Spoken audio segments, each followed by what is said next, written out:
And good morning, everybody. Welcome into another edition of the Pass and Half Sports Show. I'm your host, James Scorza, with you, and with me, as always, is a group of companions on this very important Saturday. Joey Marks and our good friend from Philly Pressbox Radio, Bill Furman, join us like he always does. This is the first time he's joined us here on the Pass and Half Sports Show. Good morning, gentlemen. How are we doing? Good morning, Philadelphia, and welcome our special esteemed guest, Bill Furman from Philly Pressbox Radio. Um, Um, so Good how you morning, doing this fellas. morning, Great Bill? to be with you. Good Yeah, to good to have be. you. We're glad to have you, my friend. Before we go any further, we have a comment here that just before we start off things, our good friend Mitch Kovsky, the Dom himself, checking in, says good morning to everybody. Check out Fly Like an Eagle podcast every single Friday on Stream Punk Entertainment. He does a great job talking all things birds off season. But Joe, we got a lot to get to on this very important Saturday. So simply put, where do we begin? Oh, we begin with the championship birds to begin with, man. We have had some amazing news in the last couple days. A lot of different changes have taken place with the Philadelphia Eagles. One more so than ever is the very I would say prestigious person Brandon Graham. 15 years as an Eagle. It's difficult to stay in one place for that long, especially in the NFL and especially nowadays. Bill, I wanted to get your take. Where do you put Brandon Graham in the pantheon of all the good and great players in Philadelphia Eagles history? Where do you place Brandon Graham, a two-time Super Bowl champion? Where do you put him in that pantheon of Eagles players? You know, boy, it's tough because if you go back to the beginning and about the fourth, fifth year, it didn't look like Brandon Graham was going to cut it Mhm. here in Philly. But talk about resurrecting a career and becoming something really special to this town. Um, as far as a football player and putting him in with the greats, I don't know that he's in the top group of greats, Hmm. but it's all the other things that he brought. His leadership, his big plays. You know, he showed up for the big plays. Um, what he's done in the city, those sort of things bring Brandon Graham way up to the top. If you're going to put him up against the greatest players, I'm not sure he's really up at the top, but the whole package is pretty darn close. Well, let me give you some facts to kind of chew on. So Brandon Graham is in the top 10 all time in sacks, total sacks for the Philadelphia Eagles, which is a high prestigious mark to begin with, considering how many really good, really great defensive players this team has had over the history. Brandon Graham also surpasses Chuck Bednarik as I believe it was Chuck Bednarik, as one of the players with the most total games played in Philadelphia Eagles history. Everybody, he's number one. Yeah, Yeah. and so like it's difficult in football in comparison to other sports to be able to be that marathon man, to be able to be that Iron Man. We've known Jason Kelsey as one, Hmm. Brandon Graham being on that defense. That similar to Jason Kelsey, where it's high impact. Those offensive and defensive linemen, they get hit first and they get hit hardest. They probably deal with probably the most impact out of every, maybe aside from a quarterback or a running back, they probably get hit probably the most and the hardest throughout the course of a season, let alone a career. Hmm. So I would put Brandon definitely in my top 25 Oh yeah, of Philadelphia Eagles. I don't know if I would put him in the top 10 because there's just so many like Hall of Fame slash great players. Like I think there are still players that are on their way to the Hall of Fame that haven't gotten in yet. But speaking of players that are going and coming, we've had a kind of a busy offseason, not always in the good way, though. At least to begin with, at least. There was a lot of players that left, mass exodus, so to speak, from the Philadelphia Eagles. How we lost a lot of quality players: Milton Williams, Josh Sweat, CJ GJ, um, Mekhi Becton, Darius Slay. My question to you, Bill, is which one of those players is the Eagles going to miss next year the most? Well, the one that I really wanted them to sign was Becton.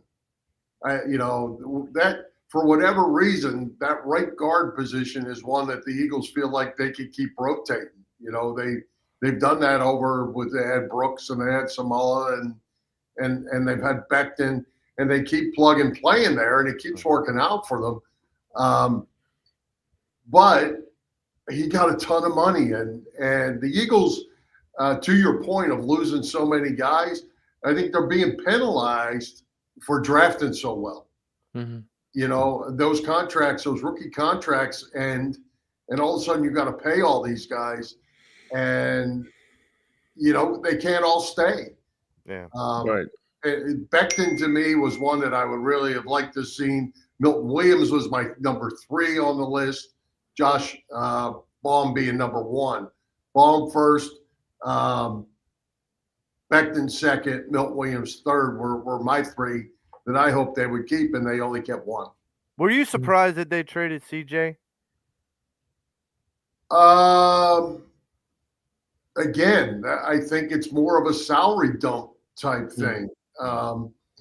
He's a good player, but is he worth getting tied up into a long-term deal with? And they got to fill this guard position, which they knew was going to happen. I think even though it happened, Becton didn't sign until after that trade.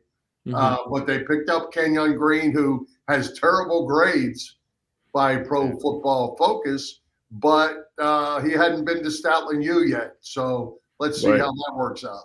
Yeah, when that trade went down, Bill put it out on our group chat about that player coming in, and it seemed like you had some high hopes for him to be able to turn around because he was such a high draft pick, and similar to Mekhi Becton, who was also a first-round pick.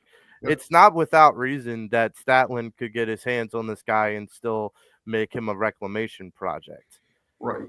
And even if it's a depth situation, if Tyler Steen ends up winning that job, which it looked like he had a real good chance of beating out Becton, if they're ready to go with Tyler Steen, but again, you're right back in the same situation next year because Steen's rookie contract is going to come up.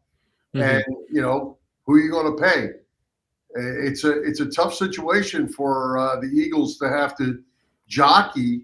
And they lost all these guys, especially these defensive backs. I was looking at this list: Slay, CJ, GJ, Rogers, Maddox, Bradbury. They're all gone. Right.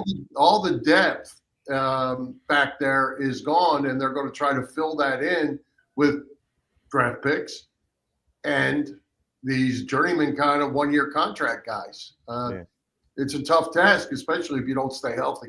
Now, speaking of depth and where it is on the defensive line, a lot of that depth with Milton Williams and Josh Sweat going kind of and Bryce Huff not really kind of flourishing has really left the Eagles at a point where they have to look for whoever their next big edge pairings are going to be. Nolan Smith, and is it going to be Jalix Hunt?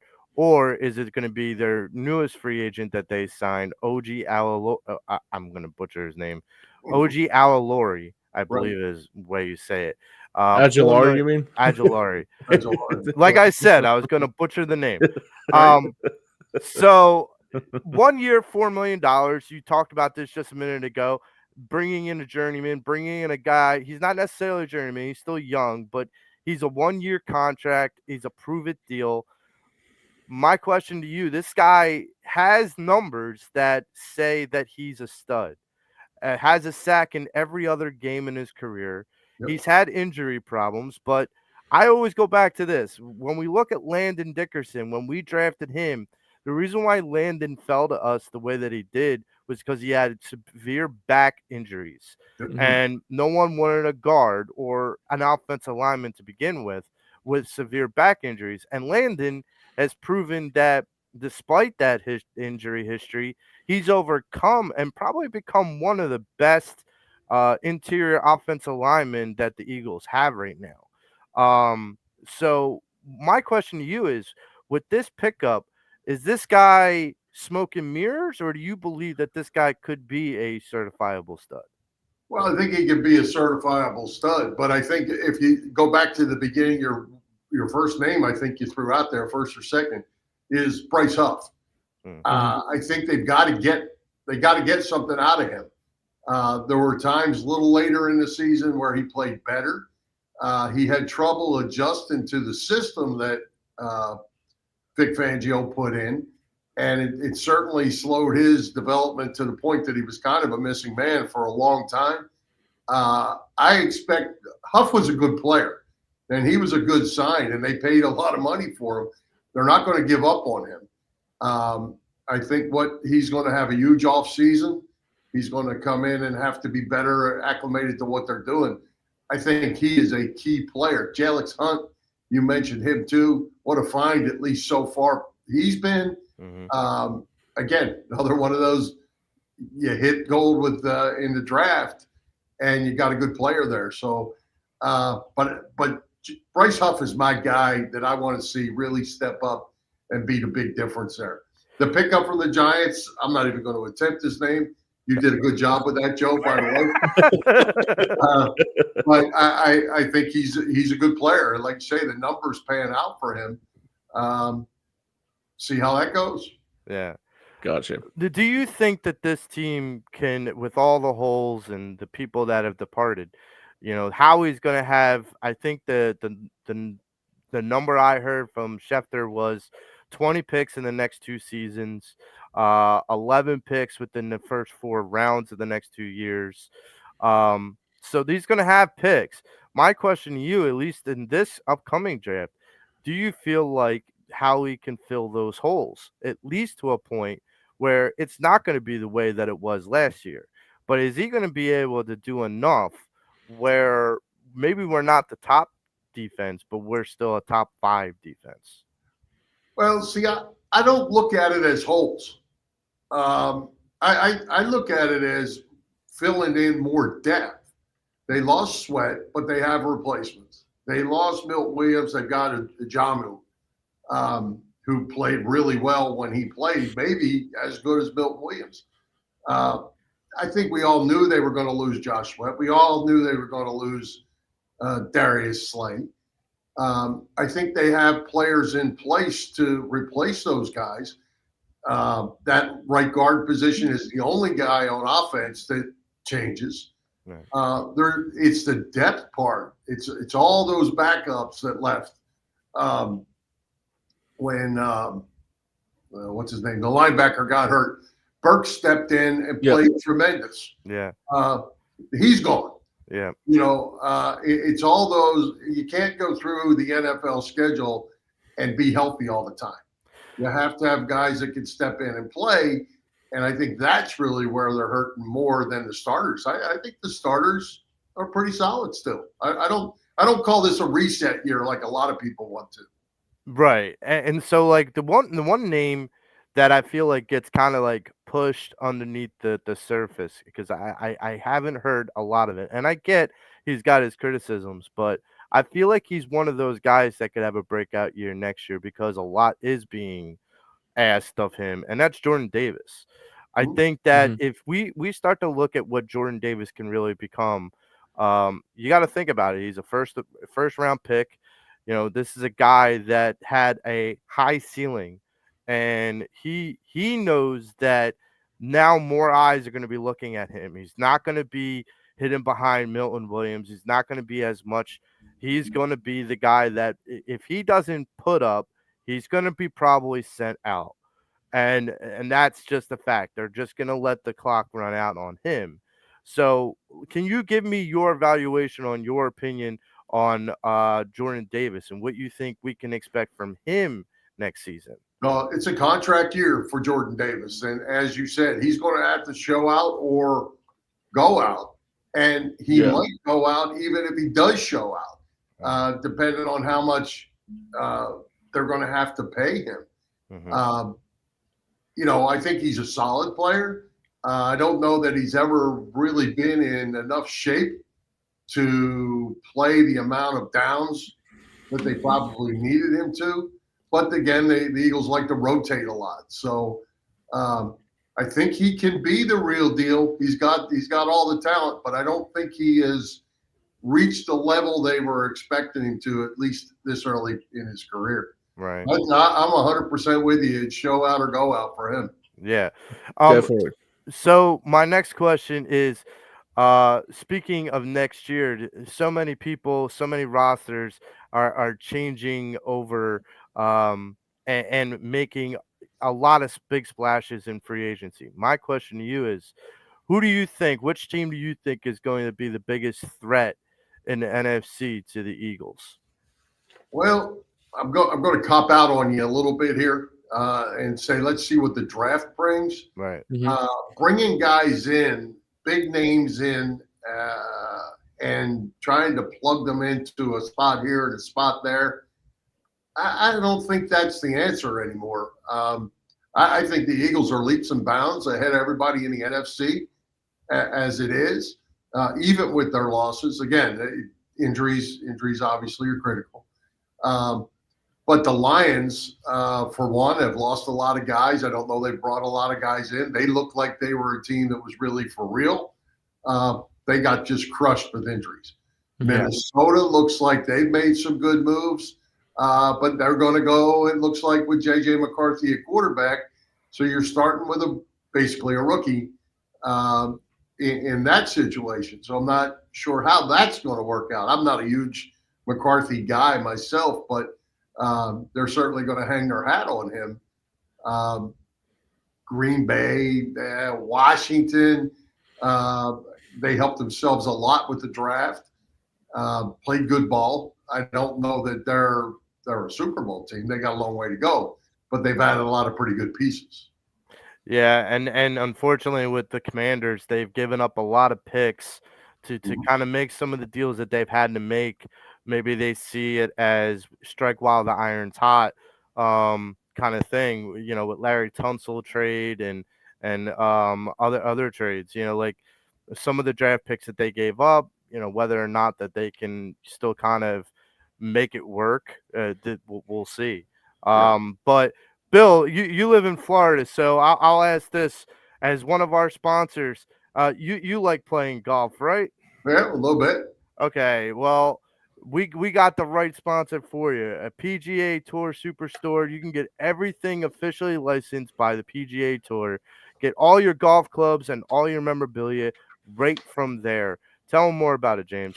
Yeah, Joe. Today's show is sponsored by our friends over at PGA Tour Superstore.com. Right now, it's time to level up your golf game with PGA Tour Superstore.com. Excuse me. Don't miss out on this exclusive offer to get your opportunity to get your hands on the most premium golf equipment, including hats, golf clubs, golf tees, and so much more at PGA Tour Superstore.com, but always to scan that QR code at the bottom of your screen and tee off in style today, and that is at PGA Tour Superstore.com, or visit them online at PGA Tour Superstore.com today. That's kind of a tongue twister, going to be. Yeah, yeah. I really wish they just would have gone with the Superstore, like PGA. Yeah, PGA Superstore. Yeah, right. Yeah, exactly. but it's kind of like trying to compare that together. We got a comment here, Joey. So Mitchkovsky checks in and says, looks like the Commanders are getting older with Michael Gallup, too. So that's a little bit. Yeah. I mean, they got Deebo Samuel, too. I mean, I don't know if he's going to be that effective, though, but I wouldn't know. I got to think Deebo be more effective than Michael Gallup. Yeah. That may be just a depth signing there. Yeah. But I don't see him being their guy. I don't know if Deebo has as much left in the tank, and I've said this about other people, because San Francisco did so much with him, and he's had some injuries. We'll see. But we're gonna move on to the Sixers, and I know to some people why, but there's a reason. Bill and I, for the last, I don't know, 2 or 3 years At have least.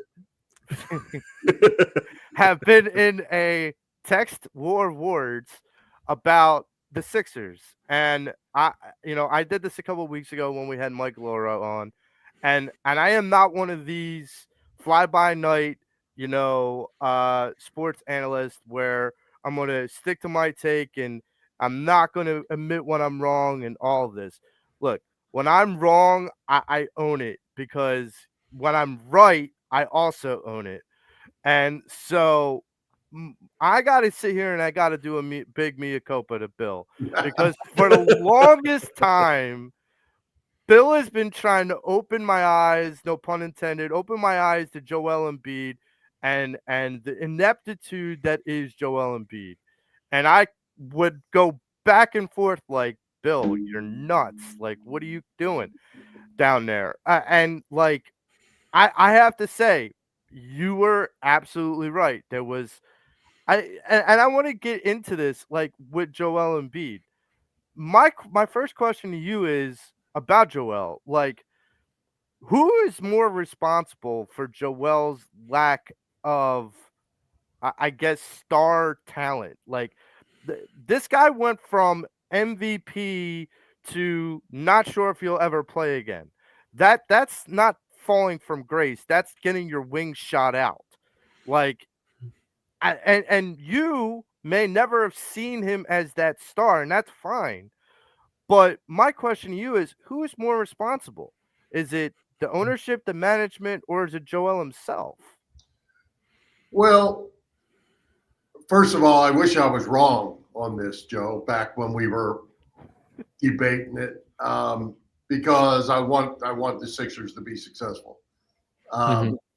But here's been my problem with it. It'd be great player, great player individually. But I've always thought, even back when Brown was the coach, that they tried to build everything around him. And he, in turn, was not able to make the guys around him better. And they kept changing parts, everything. They changed all these parts and pieces as far as players, coaches, general managers, and he was the constant. But it was the same routine that they kept running and kept trying to build everything around him. And he just didn't make everybody around him better. And that was my biggest problem. He could fall out of bed and score 35 points. He's that good. Right. But I just never saw the team get any better with him. And that was my problem. That wasn't your question. I guess the question about who's to blame, the body breaks down. What are you going to do? His knees were bad when they got him in the draft, even way back then. How he can manage to get eye injuries and face injuries and hand injuries and every other injury known to man, I don't know. I hate to say somebody's soft. They're out there playing a really hard game. But I think where the problem lies, somebody in that organization, from the medical standpoint or whoever, needed to look at this in the offseason and say, we can't go long term with this guy. Right. And here we are, and now he's broke down. As you said, he may never play again. And we got this contract that is going to just destroy the franchise. Right. Yeah, and there was a question out there, and I believe it was posed by D. Lynham at one point, like, how did this guy? No, I'm sorry, it was Ray Hughes. How was this guy able to sign another extension? How was he able to pass the physical, at that time? I mean, it just astounds me about that.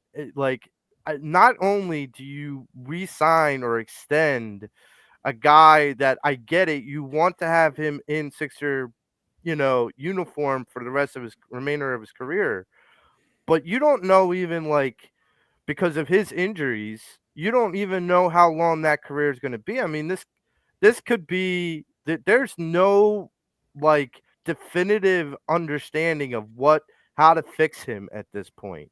Like medical people have looked at him. He's been examined by multiple doctors.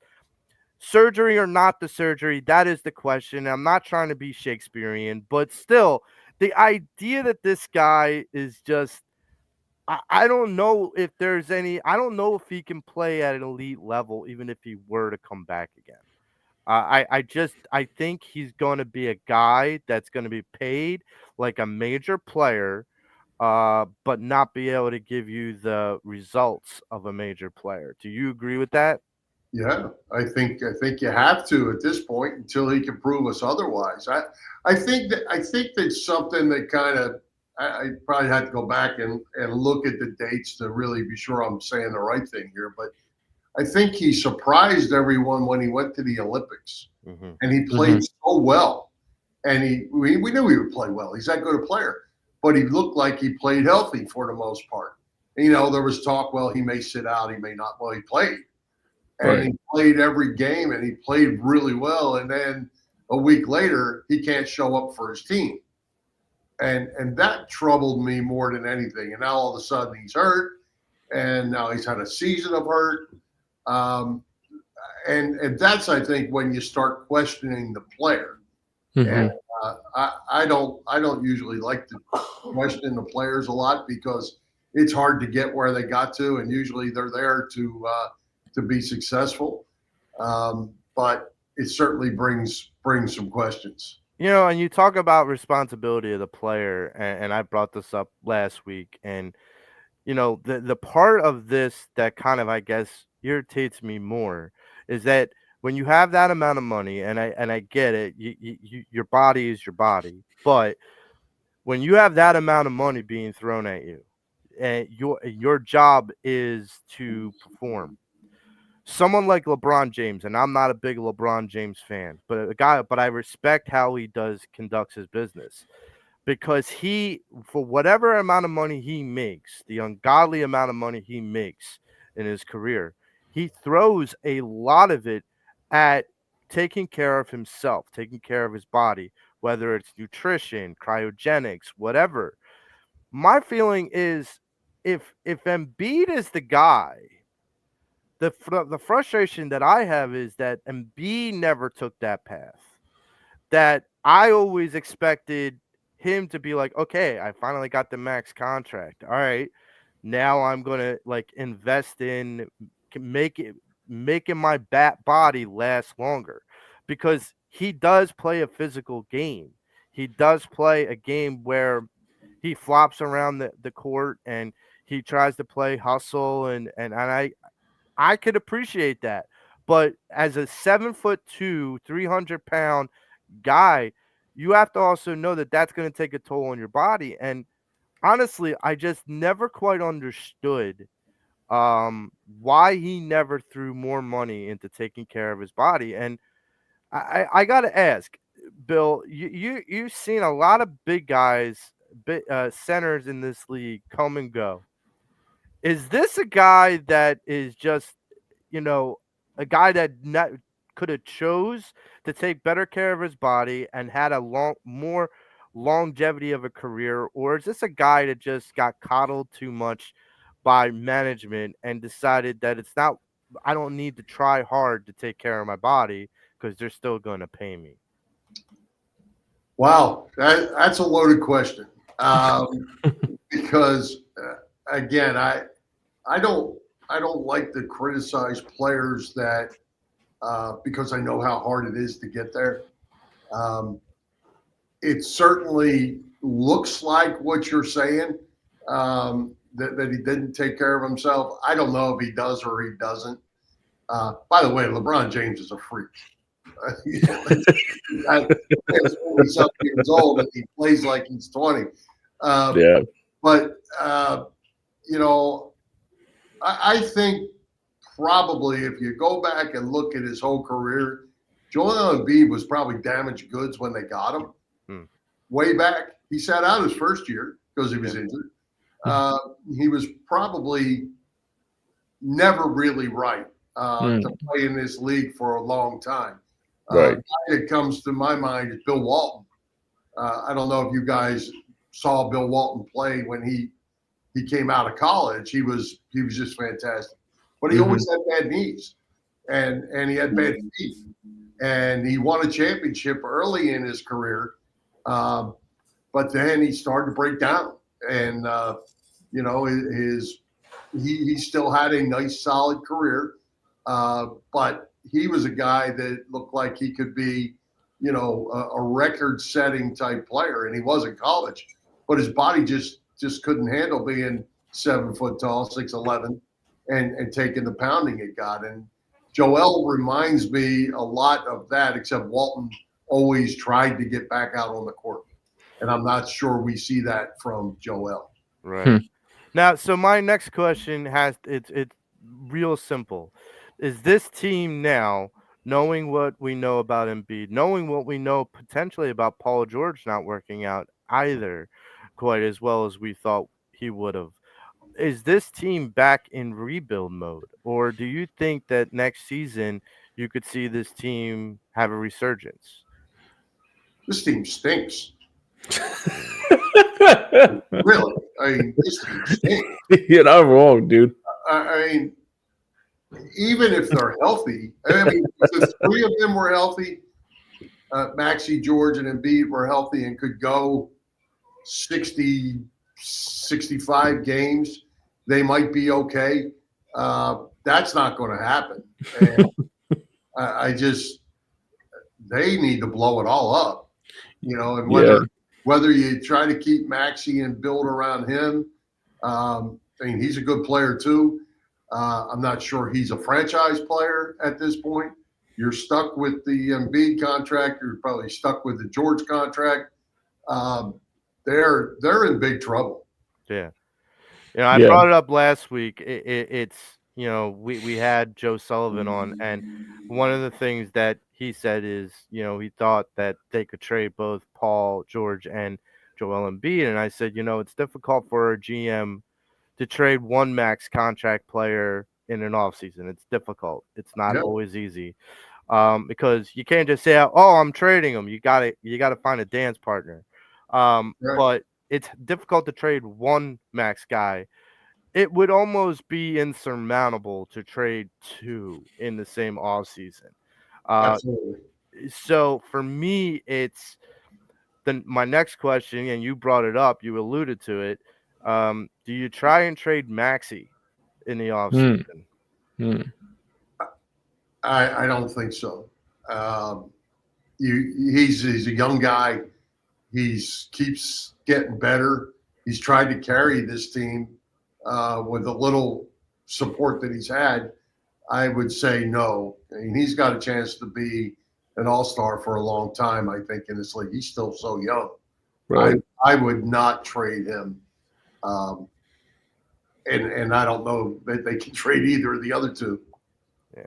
I at this point, there have been so many reports about, and we know we couldn't have traded Embiid during the season after we extended him, and then Paul George, that was also a non-starter. But the thing that I kept saying to James is, at this point, you're not going to get back what you want, regardless. Even if you were to find a dance partner, right, for either or both, you're not going to get back the return you want. I mean, we would want to have a star in return. And, Mike Laura was on a couple weeks ago, and I remember a conversation me and Mike had about name 3 players that you would have trade Joel Embiid for. Cool. That he asked that question. And I remember answering it by saying, okay, Giannis, Devin Booker, or Luka Doncic. Now, at that time, I thought there's no way you're getting any of those guys, because none of them are going to be, none of them are going anywhere on their teams. Yeah, right. Luka has moved to the Lakers. Giannis is possibly going to be requesting a trade in the offseason, and who knows about Devin Booker. So I don't think that any of those guys are still on the table for any of the guys like Embiid or Paul George. I honestly think you're going to be having to turn to teams like Orlando and Detroit to try and, get a group of players that you're just hoping one or two pan out. Well, I think the other thing too is you're going to have to find somebody that wants to trade with you, but you're going to have to eat the contract. Yes, You have to eat a lot of the money because realistically, if you're a general manager of any team, and the Sixers call and offer you Joel Embiid, are you taking him? I take the player. I wouldn't take the money. Like, I'm with you. Like, I don't want if he's my backup center, and I don't have to pay him like a starting center, then sure. Different story, sure, but the contract is attached to him at this point, right? And so no, I'm not touching him, right? Because I'm not putting that albatross on my franchise's neck. Yeah. And that's what it would be. We got a couple comments here since we're talking about it here.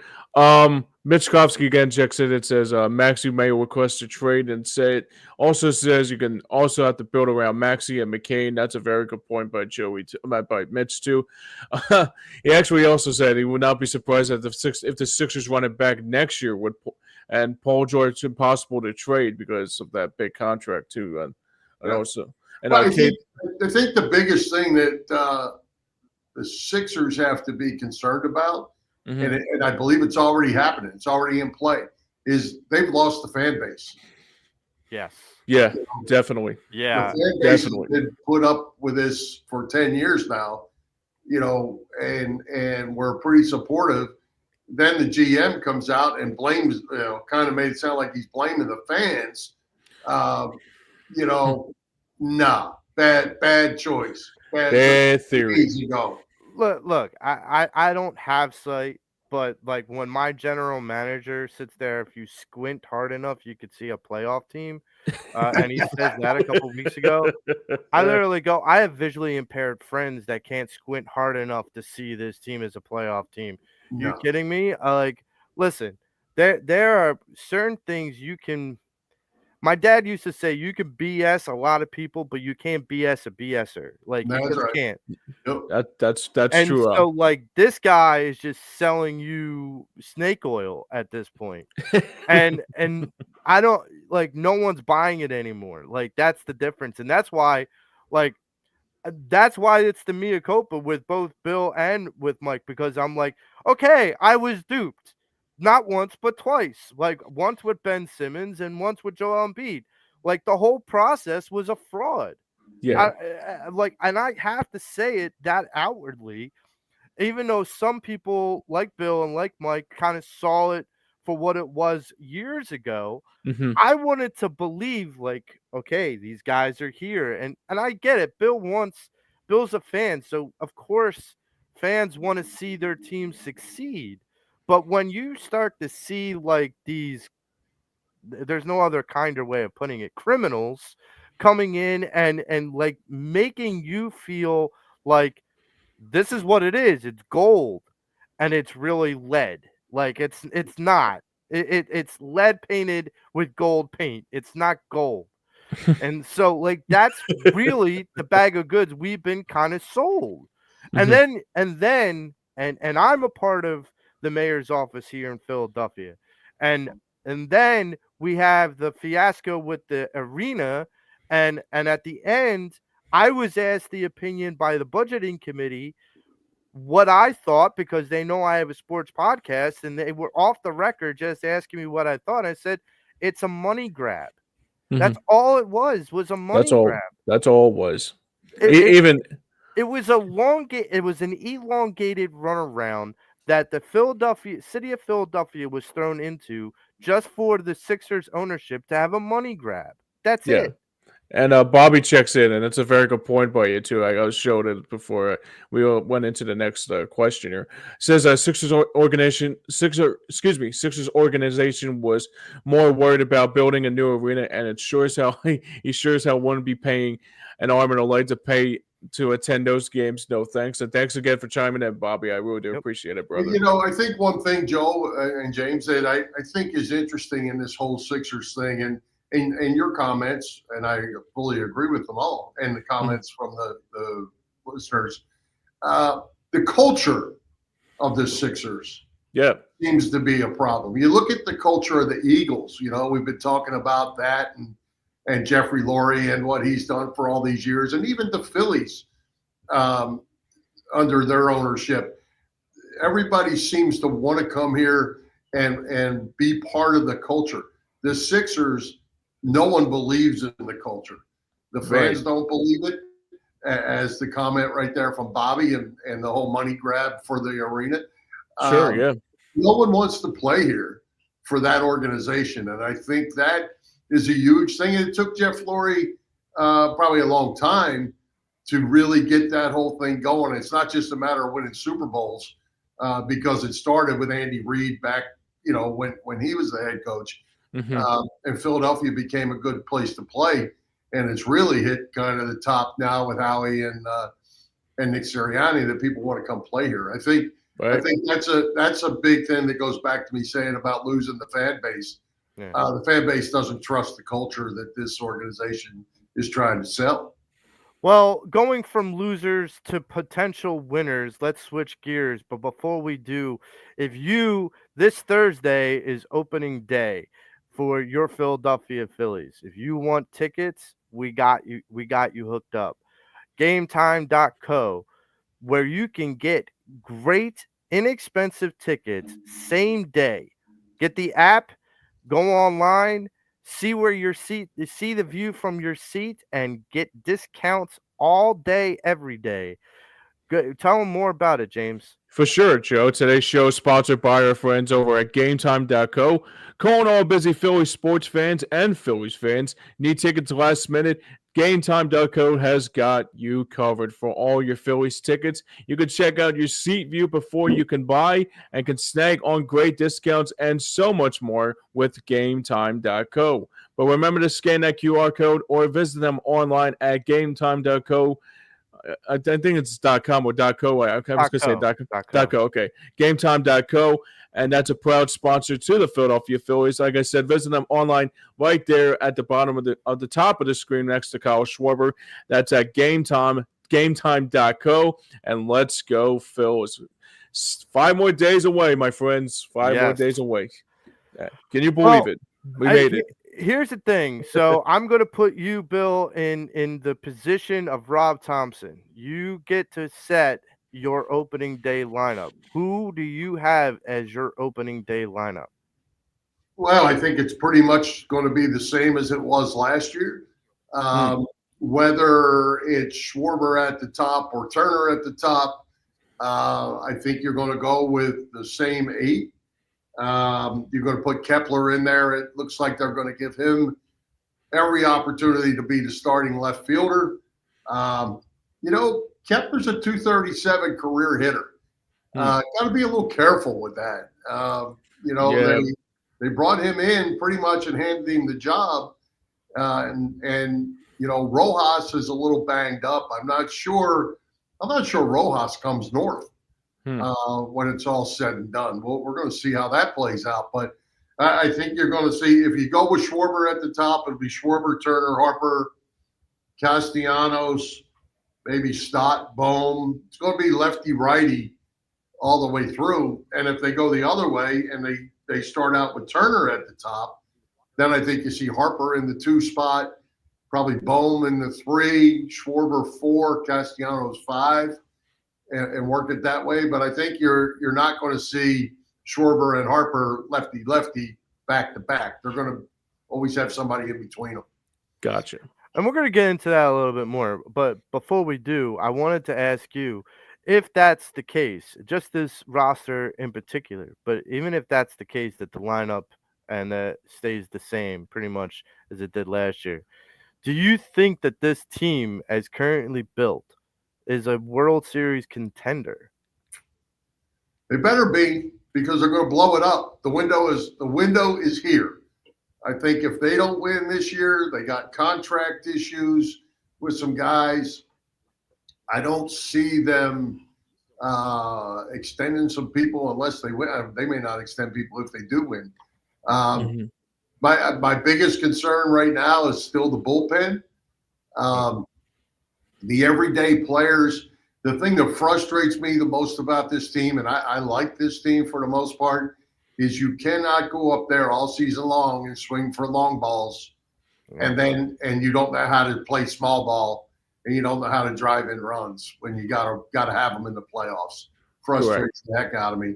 End up walking back to the dugout because everybody strikes out 150 times.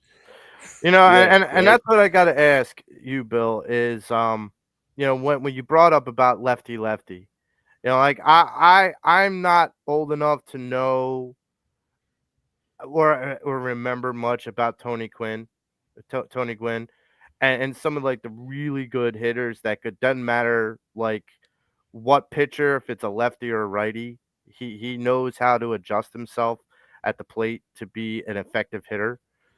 Now it just feels like managers are just, especially like Rob Thompson, have been playing this lefty righty in order to play head games with the opposing manager. Mm-hmm. And I'm not sure that that's worked in his favor.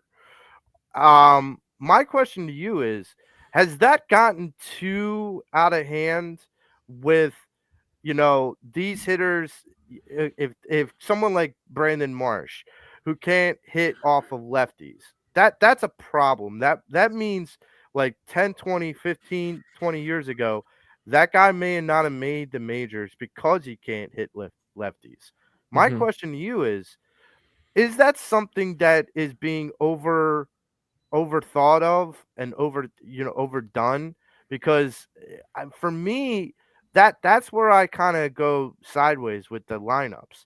If you can't be more creative but by trusting the hitter, then there's a problem in that all overall. Well, I think that comes right down to analytics. The analytics. You mentioned Tony Gwynn again. We talked LeBron James being a freak. Tony Gwynn was a freak too. Oh yeah, he could hit a BB. I mean, it didn't matter what you threw at him; he could get a base hit. But I think what happens is these guys got to the big leagues, or they got drafted out of college and got through the minor leagues system. But they were always told along the way, "Hey, we're not going to play against left-handers." You're not going to get better at it unless you practice it, right? So now I did hear Rob Thompson say that Brandon Marsh is going to get a lot more opportunities against left-handers this year. That he felt like as the season went on last year, he got a lot better because he got more opportunities. If you can hit, you can hit. Is the way I look at it. And but if you're not given that opportunity, or somebody tells you can't do it, Bryce Harper does it, Kyle Schwarber does it. Why can't Bryson Stott and Brandon Marsh do it? I don't get the thinking there, other than they've been told as they were coming up through the minors that you're not going to play against a left-hander. Yeah, and I go back to like the 08, like and that's the team that I remember the most.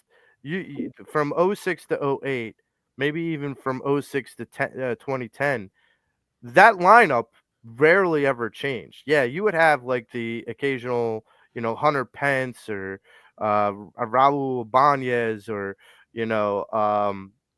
Pat Burrow or Aaron Rowan too. Jason Worth or Aaron Rowan. Like you would have those guys that would be interchangeable at the bottom of the lineup, but for the most part, those top 5 or 6, you always knew who was coming out, and they never really canoinkered with it that much. Like Chase always batted 3, Ryan always batted 4, Jimmy and Shane always either alternated 1 and 2. And then you had another guy, whether it was Pence, Ibanez, Rowan, Jason Worth, that would do 5, and then so on and so forth. And then Chooch would be towards the bottom of the lineup to try and potentially turn the lineup over. And it's like you said, Bill, it's like if you can hit, you can hit. And I just think this is where I think analytics and some of this stuff kind of gets in the way. Oh, it's ruined the game in a lot of ways. I mean, they don't let right-handed relief pitchers face right-handed batters. I mean, really? You faced them your whole life. Right. And now all of a sudden we got to have a lefty to face a lefty or a righty. It just is way up to your point. 2008 really wasn't that long ago. The whole game has changed with the analytics, and in my opinion, it creates a lot of over managing. And it's like we don't want to let a pitcher go through the lineup a third time. Are you kidding me? Right. We got a comment here. Kid Camden checks in and says, best rotation in baseball, pitching wins championships. P.S. Nobody in today's game could carry Tony Gwynn's jock strap. So I guess that's another thing too for. Well, that leads me into me into my Okay, so next that- question.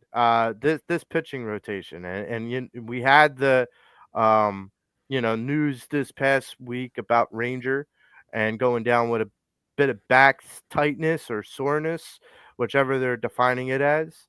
Yeah. Ranger had back issues last year, and we know how it affected him and him missing time. And unfortunately, we have to potentially deal with Taijuan Walker as our fifth starter coming in.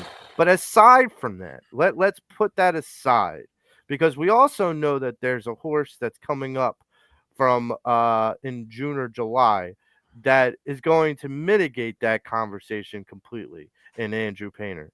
So my question to you, Bill, is this Phillies rotation with the addition of Luzardo and maybe the next steps that Christopher Sanchez might take, is this pitching rotation the best in the majors today? It's right up there. Yeah, I would say it's right up there. I want to see Luzardo. He's coming back off injury. Let's see how he does. Painter, they're going to bring him along really slow, and he's coming off Tommy John. So there's that. You've got Walker, who looks like I don't know. He was pitching pretty decent, and then the other day, terrible. I don't know where he fits. And if Ranger's hurt and he's got back problems, the only way to fix your back is not to do anything for a kind of a long time. So Right. if he ends up being out 4 weeks, 6 weeks, whatever, games are just as important in April as they are in September. They all count. So, on paper, absolutely. I really like Sanchez. I think he's going to get nothing but better. Nola and Wheeler should be solid still. I would put them up there, but there are definitely question marks. Mm-hmm. So you brought it up, and it's the elephant in the room right now with the Phillies. Ranger Suarez and Taijuan Walker. I feel like I was a big Ranger Suarez, probably still are. I'm just skeptical if he's kind of coming down and injuries are plaguing the rest of his career. We had a friend of ours on, Frank Finnegan, a couple of weeks ago, and when we talk about like Ranger Suarez, and he mentioned this about his back. As a pitcher, you use your back for everything. I mean, not just as a pitcher, but like in general, you use your back for everything. So if your back is hurting, you have a tendency to not, throw the ball or have enough intensity behind your pitch, or maybe not even have as much control. Taijuan Walker, I just think is bad product. He's just a bad pitcher. Yeah. But he wasn't. He wasn't when they signed him. He wasn't Cy Young by any means. No, but he was a bad pitcher.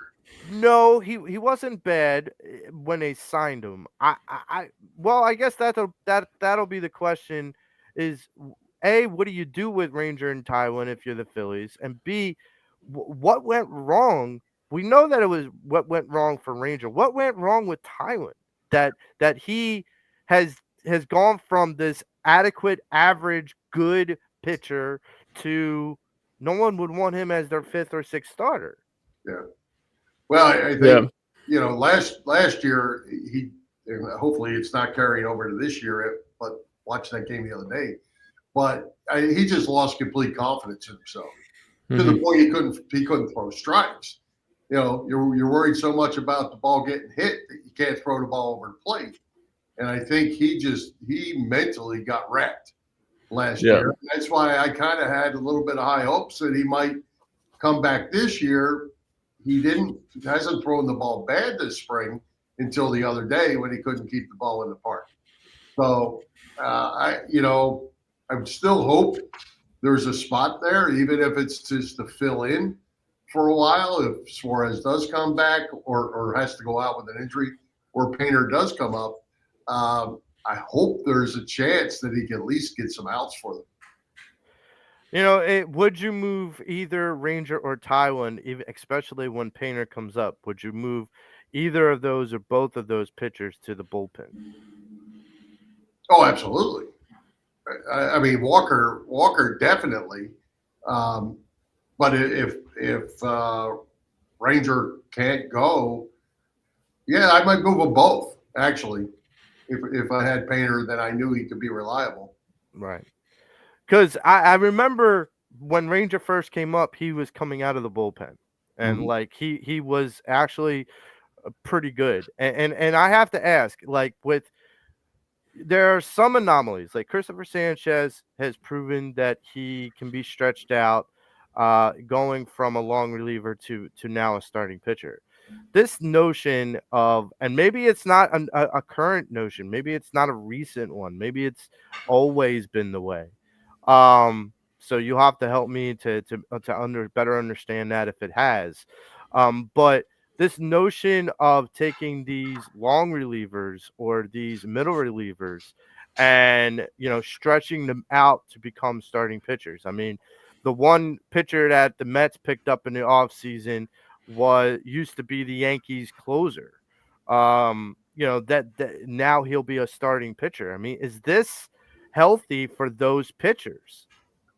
Well, I think over time, it's probably fine. Because again, go back most of them were probably drafted as starting pitchers and came into the minor leagues as starting pitchers. And then they move them around where they think's the best fit. So I think it's a matter of getting them acclimated to what you want them to do. You talked about that 2006, 7, 18. Brett Myers did it. Right. He went from a pretty good starter to a really good closer, and then went back to being a starter. Yep. John Smoltz did it and ended up in Cooperstown. Yeah. Well, that's true. Here's my thing. So we're going to conclude with this hot button question. Okay. And Bill, I'll ask you. Number one, is Rob Thompson on the hot seat for this season? And number two, what is your win total prediction for this year's Philadelphia Phillies? Rob Thompson is on the hot seat. This organization is on the hot seat. This team is on the hot seat. As I was saying earlier, I think if they don't win this year, they blow this up. Wow. A lot of 30-something guys here. Harvard Castellanos, Real Muto, Schwarber, they're all getting up in that 30-year range. And are you going to sign them to another deal? Another 3, 4, 5-year deal? I think not, if you're not winning. So, yeah, and Rob Thompson, I hate to say this because I just hate to say it. He is, to me, is not the answer. Guys like to play for him. And he reminds me, I know I saw Kid on there making a comment, and he's closer to my age. You guys don't remember this, but back in the late 70s and up to 1980 when they won the World Series, the Phillies had a manager named Danny Ozark. Danny Ozark was very much like Rob Thompson. He spent his entire career in the Dodger organization, was a very well thought of baseball guy, just like Rob Thompson. He came to the Phillies. He had a lot of talent. He won a lot of games, and he couldn't get over the hump. Right. They bring in Dallas Green. They also brought in Pete Rose, and they win the World Series. Dallas Green came in with a kick-in-the-butt attitude, and he got the most out of the players, and it was not a country club atmosphere. Now, we're 40 years later. Players have changed. It's not quite the same as it was, but it kind of reminds me of how that whole late 70s played out. And that 76, 77 Phillies teams might have been the best teams of all of them and didn't win. Wow. And that's kind of what I see with this Phillies team under Rob Thompson. Yeah. And even Kim Cannon just said Danny's blanket too, I guess. Yeah. So what would you say is your win total prediction for this Phillies team this year? Well, I'm concerned about the bullpen still. A great sign here in the spring.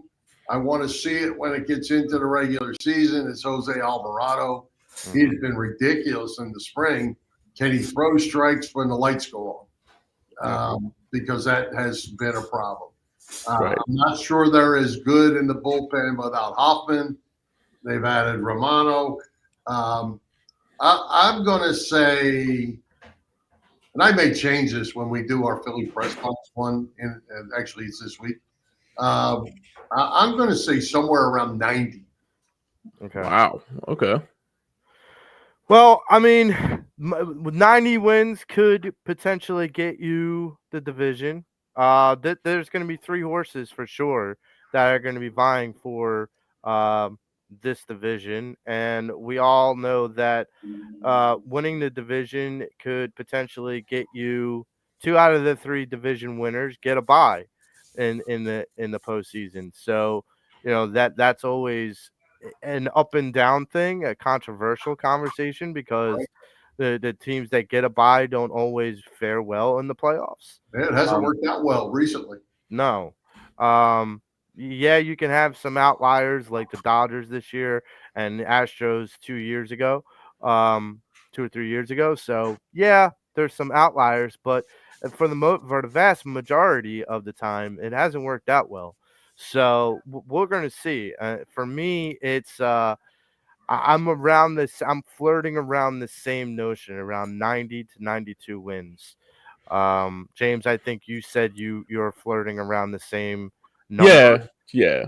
And like to touch on what Bill said about the bullpen, the part of this that I worry about is Orion Kirkering and Jose Ruiz. They're going to both be looked at to have bigger roles, and whether or not that those roles can be something they can rise to the occasion for, or kind of get buried by the occasion.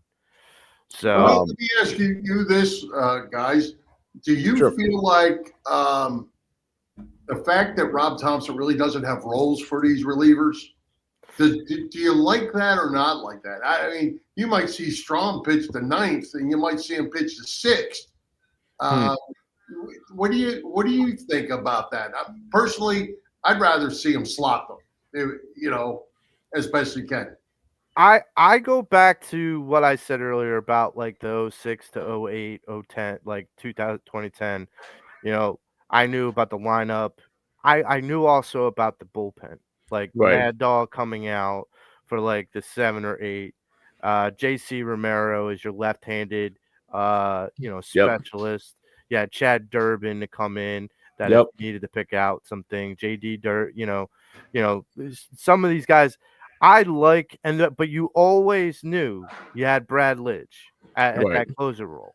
You knew when the 9th inning happened that Brad was coming out. If you had a lead, that Brad was coming out. Win, lose, or draw, and in 08, it was always a good effort, and undefeated in that effort. I like them being more slotted. I think that when these players know what their roles are, I feel like it gives them a better approach of how to attack the hitters. If you're a closer, you have to be more aggressive. If you're a setup man, you have to keep the guys. You have to be calculated with, how many base runners you allow on, because you don't want to get into 30 pitches and have 2 men on and have to be bailed out by another setup man. So yeah, there's a part of that slot thing that I think is important and valuable. There's a reason why it worked for so many years. James, what do you think? Yeah, that's a very good point by you, Joe. And you think about like the bullpen you brought up, like from '06 to 2010 and even 2011. I mean, there was like a lot of good players on that team that like kind of surprised you, like the Scott Ayers, even like a Chad Durbin, even like Yeah. a Ryan Madsen, and the list goes on and on about that too. But yeah, I mean that was probably the big thing that even like gonna admit too in 2007 they had Tom Gordon before they had Brad Lidge, and he was okay, but he wasn't like to the superior as Lidge was. But yeah, I mean, it was just like one of those things that could be like I guess the one thing that the Phillies probably need to go back to is even they had like a series like in 2009, the first MLB Network series. It was about that Phillies bullpen, just like going out and just like hanging out and also doing their job every night too, Joe. Yeah, it matters to have that understanding of where you are and Hmm. what you're supposed to do. And that's one of the reasons why I think like up and down, whether it's the lineup, whether it's the pitching rotation, whether it's the bullpen, Right. there's got to be a level of you got to know what your role is and you got to know where your slot is and you got to be able to go in and not be guessing, okay, am I in second in the lineup or am I batting fifth in the lineup? Am I batting behind Harper? Am I batting in front of Harper? Am I, stuff like that, because that starts to kind of play with the batter. You're outsmarting yourself almost. And I think that's where you had brought up about how Rob Thompson tends to overmanage. Hmm. And I think that that's a big proponent of it when you don't have those roles and you don't have them. This is who you are. This is where you're going to be. If we're going to have 85 to 90 losses or 100 wins, this is where you're going to be. So you got to go out there and do your job. And Hmm. and that's the bottom line. So yeah, I would rather have more consistent roles and for all the players than be playing, musical chairs. Yeah, Right. I Um, think that's where the analytics comes back into it yeah, too. If all Correct. of a sudden in the sixth inning of a tie game, you've got two out of three guys coming up or lefties, you're going to throw Strom out there. right. Hmm. Instead of waiting until the eighth when you need him to set up for the closer. Now he's gone because analytics said there were a couple left-handers coming up, and we don't think right-handers can get left-handers out. Now, the only thing that I would push back, especially with like the '08 season, like when it was the seventh or eighth inning and we couldn't bring in like JD or Chad or Mad Dog. But we knew that there was some left-handers, like some powerful left-handers. We would bring in JC as like the left-handed specialist. That existed for a long time. But I think that's much different than just what you're saying, like with the analytics. I think sometimes people are like, go, okay, I have two good pitchers. One's a lefty, one's a righty. Who do I want to throw out there against the two lefties? Well, of course you're going to try and throw out the lefty. But the problem is when doing that, maybe the righty is a better pitcher than the lefty. So that's where analytics gets in the way. Like that's where I kind of go, no, throw the righty out there because it doesn't matter what bat that if he strikes him out, what it doesn't matter if he bats right or left, if he never it hits the ball. Like if he can strike him out, he can strike him out. Like Right. that's the bottom line. That, that that's what it all comes down to. And I mean, James, me and you and your dad have had this conversation plenty of times. Oh yeah, yeah, There, plenty there, of times. there's a difference between a pitcher and a thrower. Right. Nowadays, you don't have that confidence in some of these pitchers to strike out a guy, no matter if they're batting right or left, coming out Right. of the bullpen, because they're not pitchers; they're throwers. Right. They're guys that try and blow it past the guy at 100 miles an hour, no matter where it is. But guess what? If you hang something, it doesn't matter if it's pitched at 95 miles an hour or 105 miles an hour. It goes out faster if it's thrown faster. That's the difference.